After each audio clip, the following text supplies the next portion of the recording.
How to turn on notification. Our guest person is to turn on notification on Bitrue app.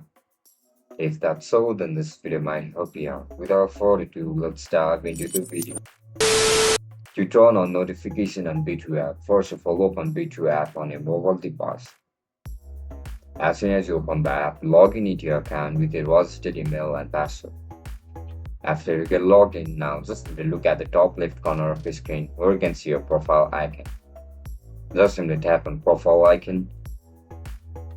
After you click on it, you can see multiple options over here. Just simply tap on push notification. After you click on it, to turn on the notification, just simply toggle all these options. Make sure it is turned on allow. And that's it, guys. That's how you're gonna turn on notification on Bitrue app. If you guys found this video helpful, don't forget to like, share, and subscribe to our channel. I'll catch you up in the next one. Bye bye.